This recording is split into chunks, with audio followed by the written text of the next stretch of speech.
Menurut Agus Taufik, pada tahun 2005, bimbingan merupakan terjemahan dari suatu istilah dalam bahasa Inggris, yaitu guidance, yang artinya adalah bimbingan.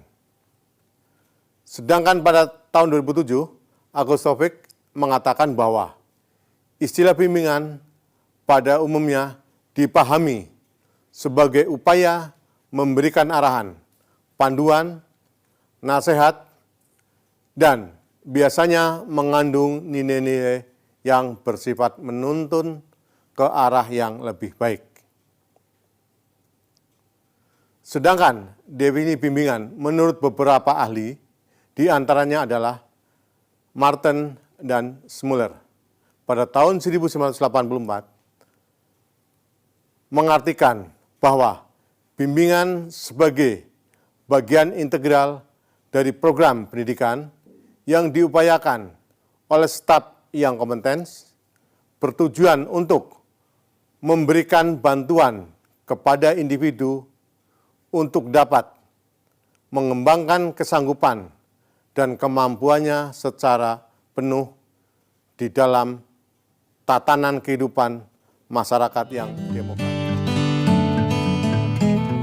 Nah, tujuan program bimbingan dan konseling di SD adalah: 1. Memiliki perasaan positif dalam berinteraksi dengan teman, guru, maupun orang tua. Yang kedua adalah memperoleh makna positif dari belajarnya. Sedangkan yang ketiga adalah untuk mengembangkan sikap positif terhadap kehidupannya. Dan yang keempat adalah menyadari akan pentingnya nilai dalam kehidupan.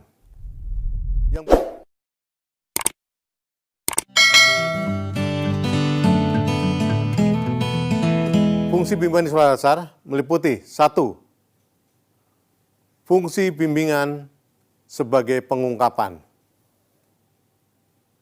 Berdasarkan fungsi ini, pembimbing atau guru berusaha untuk mengetahui keadaan diri siswa dengan cara melakukan pendekatan agar siswa mau mengungkapkan masalahnya. Sedangkan fungsi yang kedua adalah sebagai fungsi penyuluhan. Pembimbing akan mengenali masing-masing siswa secara perorangan yang kemudian membantunya untuk mengarahkan kepada program yang menunjang masa depan siswa itu sendiri. Sedangkan fungsi yang ketiga adalah fungsi penyesuaian. Pelayanan bimbingan yang berfungsi untuk membantu tercapainya penyesuaian antara siswa dan lingkungan. Sedangkan fungsi yang keempat adalah fungsi pencegahan, yaitu memberikan bantuan kepada siswa untuk memperkirakan hambatan atau gangguan yang akan timbul dalam diri siswa itu sendiri. Sekarang kita bahas tentang fungsi yang kelima, yaitu fungsi perkembangan. Setiap siswa mempunyai potensi yang dapat dan harus dikembangkan semaksimal mungkin.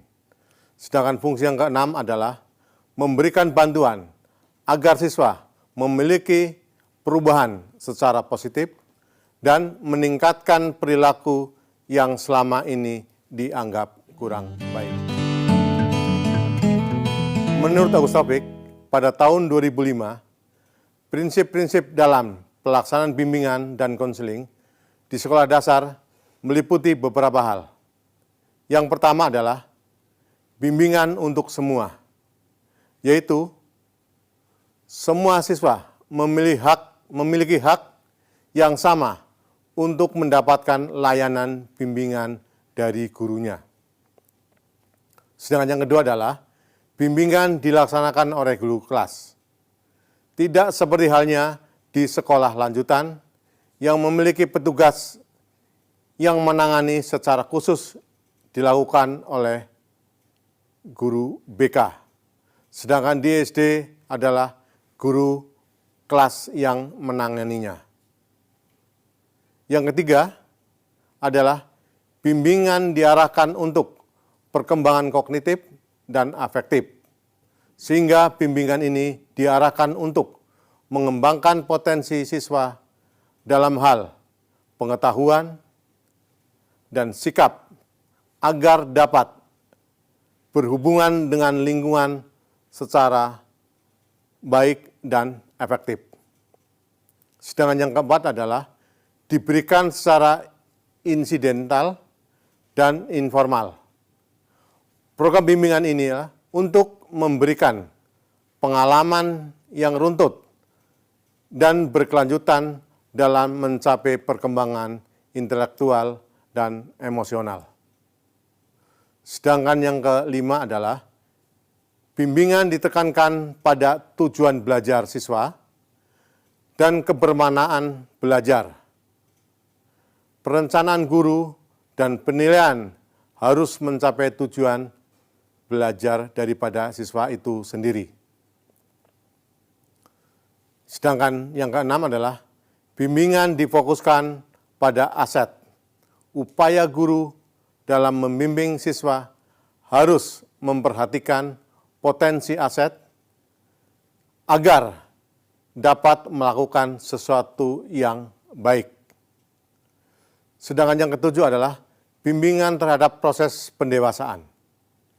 Guru harus membimbing anak dalam mencapai proses pendewasaan dengan melihat sisi positif dari perkembangan anak.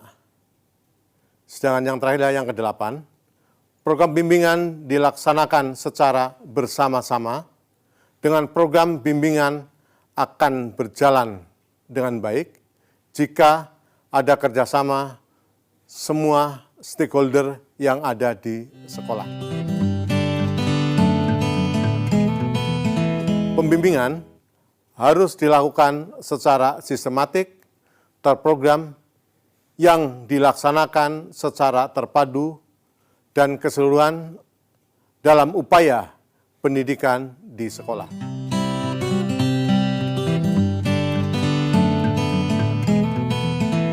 Berikut ini, bagaimana layanan pendidikan anak yang berbakat.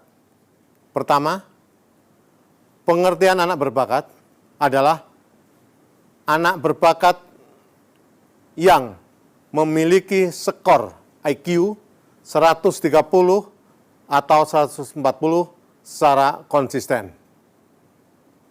Penampilan luar biasa, hebat dalam suatu bidang yang berfaedah. Itu adalah menurut pendapat dari Asati pada tahun 2007. Sedangkan dalam Undang-Undang Sistem Pendidikan Nasional nomor 2 tahun 1989 disebutkan bahwa anak berbakat adalah warga negara yang memiliki kemampuan dan kecerdasan luar biasa yang meliputi A. Kemampuan intelektual umum dari akademik khusus. Sedangkan yang B adalah psikososial atau kepemimpinan. Sedangkan yang C adalah seni atau kinestetik. Yang D adalah psikomotor. 2. Layanan pendidikan anak berbakat di sekolah dasar. Pendidikan di sekolah dasar merupakan pendidikan formal yang pertama kali bagi anak-anak usia 6-7 tahun. Seleksi masuk sekolah dasar adalah berdasarkan umur, sehingga dimungkinkan ada anak yang mempunyai bakat yang lebih di antara teman-teman yang lain. Beberapa hal yang perlu diperhatikan dalam memberikan layanan anak berbakat. Antara lain, 1. Pengidentifikasian anak berbakat, yaitu dengan kelancaran atau kemampuan menjawab pertanyaan, Lalu, kelenturan atau kemampuan untuk menjawab pertanyaan. Dan kemurnian atau kemampuan memberikan respon yang unik atau layak. 2. Layanan anak berbakat, yaitu dengan adaptasi lingkungan, meliputi kelas pengayaan, guru konsultan, ruangan sumber belajar, studi mandiri, dan kelas khusus. Lalu juga dengan adaptasi program, dengan percepatan akselerasi, melalui pengayaan, pencanggihan materi pelajaran, pembaruan modifikasi kurikulum sebagai alternatif. Strategi pembelajaran yang sesuai dengan kebutuhan anak berbakat untuk berprestasi meliputi: pertama, pembelajaran anak berbakat harus diwarnai dengan kecepatan dan kompleksitas yang lebih sesuai dengan kemampuan yang lebih tinggi dari anak normal. Sedangkan yang kedua, pembelajaran anak berbakat tidak hanya mengembangkan intelektual semata, tetapi perkembangan emosional juga harus mendapat perhatian.